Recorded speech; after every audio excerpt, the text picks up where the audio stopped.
Assalamualaikum warahmatullahi wabarakatuh. Bagaimana kabar kalian para mahasiswa hari ini? Saya doakan semuanya selalu dalam keadaan sehat walafiat. Di video pembelajaran kali ini, saya akan menyampaikan topik tentang proses perpindahan cairan di dalam tubuh. Materi ini sangat penting dipahami sebelum mahasiswa melakukan prasat yang berhubungan dengan pemberian cairan. Untuk lebih jelasnya, kita akan bahas lebih dahulu tentang materi, cara perpindahan cairan di dalam tubuh tahap demi tahap. Maka, mari kita simak video pembelajaran ini sampai selesai. Nah, para mahasiswa sekalian, kita tahu semua bahwa cairan dan elektrolit itu memiliki fungsi yang sangat penting bagi tubuh. Antara lain, yaitu untuk memastikan saraf, otot, jantung, dan otak bekerja dengan normal. Nah, cairan juga membuang limbah sisa metabolisme dari dalam sel, membawa nutrisi ke dalam sel. Adapun perpindahan cairan dalam tubuh bisa terjadi dengan beberapa proses, antara lain difusi, osmosis, filtrasi, dan transport aktif. Khusus untuk pertemuan kali ini, saya akan membahas bagaimana proses perpindahan cairan dengan cara difusi dan osmosis. Nah, teman-teman sekalian, yang pertama kita akan bahas tentang cara perpindahan cairan dengan cara difusi. Jadi pengertian dari difusi sendiri adalah merupakan sebuah proses perpindahan zat yang terlarut dari konsentrasi tinggi ke konsentrasi yang rendah. Jadi poin pentingnya adalah bahwa proses difusi yang berpindah adalah zat terlarutnya, bukan zat pelarutnya. Dan yang pindahnya adalah dari konsentrasi yang tinggi ke konsentrasi yang rendah. Selanjutnya teman-teman sekalian, solut atau zat terlarut yang ada di dalam tubuh itu terdiri atas dua jenis. Yang pertama adalah elektrolit, yang kedua adalah non-elektrolit. Elektrolit sendiri itu adalah zat terlarut yang berdisosiasi atau terpisah di dalam larutan dan menghantarkan arus listrik. Nah, elektrolit ini berdisosiasi menjadi ion positif atau kation dan ion negatif atau disebut anion. Kation utama di dalam cairan ekstraseluler adalah natrium atau rumus kimianya adalah Na+, sedangkan kation utama di dalam cairan intraseluler adalah kalium atau K+. Sedangkan anion utama dalam cairan ekstraseluler itu adalah klorida, sedangkan anion utama di dalam cairan intraseluler adalah ion fosfat. Selanjutnya, yang kedua adalah non-elektrolit ya. Non-elektrolit ini adalah zat terlarut yang tidak terurai di dalam larutan dan tidak bermuatan listrik. Contohnya apa? Contohnya adalah protein, urea, glukosa, oksigen, karbon dioksida, serta beberapa asam organik lainnya.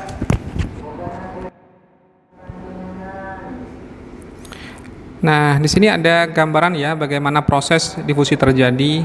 Jadi di dalam gelas ini kita lihat ada dua zat ya. Yang pertama adalah zat pelarut atau solvent molecules dan ada zat terlarut atau solute molecules ya. Di sini dari keduanya yang melakukan perpindahan secara menyeluruh adalah yang zat terlarutnya atau solutnya ini ya. Jadi yang semula ada pada konsentrasi yang tinggi ya, kemudian lama kelamaan dia akan menyebar seperti gambar di sampingnya ke seluruh tubuh ya. Jadi contoh nyatanya kalau dalam kehidupan sehari-hari kita ketika kita membuat sirup, membuat kopi ya, jadi kan kalau diaduk pasti rasanya akan berubah ya, manisnya merata. Jadi kalau tidak diaduk mungkin yang manis hanya ada pada bagian bawahnya saja, tapi ketika sudah menyebar maka manisnya merata. Jadi tidak hanya manis di salah satu sisi, tapi di sisi yang lain juga akan terasa manis. Jadi itu adalah gambaran difusi, bahwa difusi itu adalah yang berpindah adalah solute molecules ya. Jadi pindahnya dari konsentrasi yang tinggi ke konsentrasi yang rendah. Nah, contoh yang terjadi di dalam tubuh pada proses difusi adalah terjadinya pertukaran gas oksigen dengan gas karbon dioksida di alveolus. Nah, kenapa itu kok bisa terjadi? Yang pertama kita bahas tentang gas oksigen.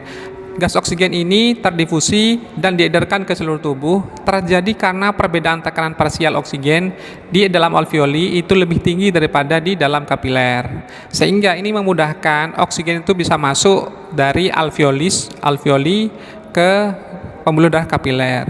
Nah, sebaiknya bagaimana karbon dioksida ini bisa keluar dan terdifusi ke alveolus? Ya, jadi juga terjadi karena perbedaan tekanan di dalam tubuh.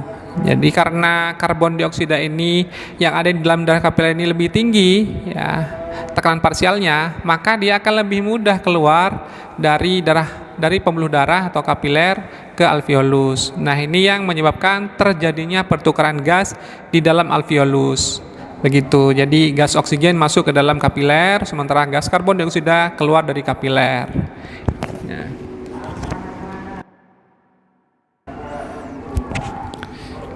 Kemudian berikutnya, contoh proses difusi yang lain yang terjadi dalam tubuh adalah penyerapan sari-sari makanan yang terjadi di usus halus.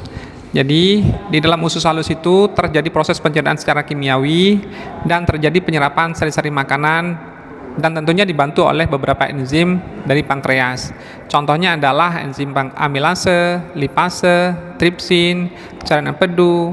Nah, jika semuanya dalam kondisi normal, maka sari-sari makanan yang ada di dalam usus halus itu akan diserap ya melalui villi atau pembuluh darah yang ada di dalam villi-villi ini akan melakukan penyerapan terhadap sari-sari makanan tersebut sehingga makanan yang semula itu ada di dalam rongga usus masuk terdifusi ke dalam pembuluh darah. Begitu prosesnya. Kemudian yang kedua, kita akan membahas tentang osmosis ya. Jadi osmosis itu definisinya adalah merupakan proses perpindahan zat pelarut dari konsentrasi pelarut atau air yang tinggi ke konsentrasi atau pelarut air yang rendah melalui membran yang namanya semi permeable. Ya. Jadi di sini yang berpindah adalah zat pelarutnya, ya. Jadi solvennya, bukan solutnya. Dan pindahan warna dari yang konsentrasi tinggi ke konsentrasi yang rendah dan melalui membran semi permeable.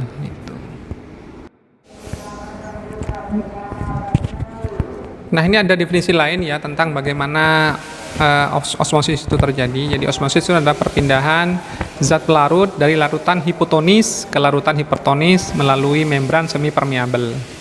Jadi ini yang dimaksud dengan larutan hipotonis itu adalah larutan yang memiliki zat pelarut yang rendah ke larutan zat yang memiliki zat pelarut yang tinggi, seperti itu. Itu sama saja artinya ya, seperti itu teman-teman.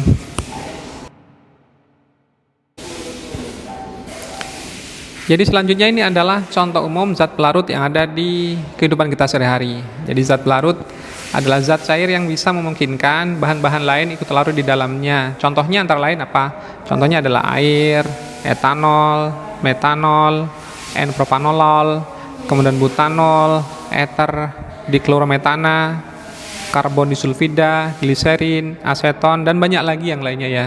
Jadi banyak zat-zat pelarut yang digunakan dalam kehidupan sehari-hari kita, baik itu untuk konsumsi maupun untuk kebutuhan dunia kesehatan. Nah, gambaran pastinya bagaimana proses osmosis itu terjadi, kita bisa lihat gambar ini. Jadi kalau Anda perhatikan gambar yang sebelah kiri ya, ini sebelum terjadi proses perpindahan, ini kan ketinggiannya sama ya. Jadi solutnya ini sama, jadi atau zat pelarutnya ini sama ketinggiannya. Dan jumlah solvennya atau jumlah zat pelarutnya juga sama di sini ya. Cuman sekarang kita lihat yang di sebelahnya. Yang di sebelahnya solutnya ini lebih tinggi yang sebelah kanan daripada yang sebelah kiri ini. Ya.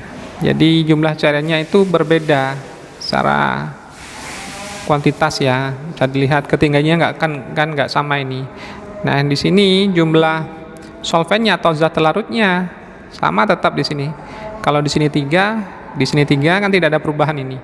Di sini juga gitu, jumlahnya banyak ya. Dan di sini tidak ada perubahan sama sekali pada solvennya atau zat pelarutnya. Nah, teman-teman sekalian, kalau Anda perhatikan di sini ada yang namanya membran semi permeable ya. Jadi larutan atau cairannya ini, solutnya ini berpindah melalui membran semi permeable ke sini ya. Jadi kalau Anda perhatikan di sini ada tanda panah ini proses perpindahannya ini. Jadi ada lubang-lubang kecil ya yang ada di membran sumber variabel ini yang memungkinkan cairan ini bisa pindah. Sementara molekul yang besar, lebih besar, dalam hal ini adalah molekul gula contohnya adalah itu tidak bisa pindah ke sebelahnya karena dia tidak bisa melewati membran semi permeabel ini. Nah, itu gambaran terjadinya proses osmosis ya, seperti itu. Jadi berpindahnya solut atau cairan ya dari konsentrasi tinggi konsentrasi rendah dengan melalui membran semi permeabel situ. Kemudian teman-teman sekalian, faktor-faktor yang bisa mempengaruhi proses terjadinya osmosis. Yang pertama adalah ukuran molekul ya. Jadi ukuran molekul yang lebih kecil daripada membran, tentunya dia akan lebih bisa untuk berpindah ya daripada ukuran molekul yang sama atau bahkan lebih besar daripada ukuran membran. Ya, jadi kalau ukuran membrannya itu lebih besar daripada molekul yang mau lewat, tentunya akan lebih mudah itu dilalui. Kemudian yang kedua adalah larutan zat ya. Jadi zat dengan kelarutan yang tinggi itu lebih mudah meresap daripada zat yang memiliki kelarutan yang lebih rendah. Contohnya pada zat lemak ya, itu memiliki kelarutan yang rendah sehingga dia lebih lambat dalam proses perpindahan cairan. Kemudian yang ketiga adalah luas membran. Jadi kadar resapan ini pasti akan lebih cepat terjadi apabila luas permukaan membran itu lebih besar ya daripada luas permukaan membran yang lebih kecil atau lebih sempit. Kemudian yang berikutnya adalah ketebalan membran. Jadi membran yang tebal itu akan lebih sulit untuk dilewati oleh cairan atau zat pelarut daripada membran yang memiliki ketebalan yang lebih kecil atau lebih tipis ya. Jadi kalau membrannya lebih tipis maka dia akan mudah dilewati daripada membran yang lebih tebal. Selanjutnya adalah suhu. Jadi suhu itu mempengaruhi juga terhadap pergerakan cairan. Jadi suhu yang panas biasanya lebih mempengaruhi terhadap kecepatan pergerakan cairan daripada suhu yang dingin. Oke, yang terakhir ini adalah contoh osmosis dalam bidang kesehatan ya. Jadi kalau kita kenal hemodialisis atau pernah dengar nama hemodialisis, jadi hemodialisis ini fungsinya adalah untuk membersihkan serta menjaring darah dengan bantuan mesin ya. Jadi hal ini dilakukan untuk sementara waktu agar tubuh bebas dari limbah racun, garam atau cairan yang berlebih. Nah, selain itu, prosedur cuci darah ini juga digunakan untuk membersihkan penumpukan zat yang berasal dari obat. Ya, singkatnya, hemodialisis itu bekerja untuk menggantikan fungsi ginjal. Nah, pada prosesnya, dialiser menghilangkan beberapa produk limbah dari dalam darah pasien melalui jalan membran yang dengan cara mendialisis ya, dan akan melewati membran dialisis ini untuk menuju dalam tangki cairan yang disebut dialisis. Begitu. Jadi saya rasa itu teman-teman sekalian untuk pembahasan kita tentang perpindahan cairan ini untuk difusi dan osmosis. Jadi untuk pertemuan berikutnya kita akan bahas tentang filtrasi dan transport aktifnya. Terima kasih atas perhatiannya. Dan terakhir saya ucapkan terima kasih. Assalamualaikum warahmatullahi wabarakatuh.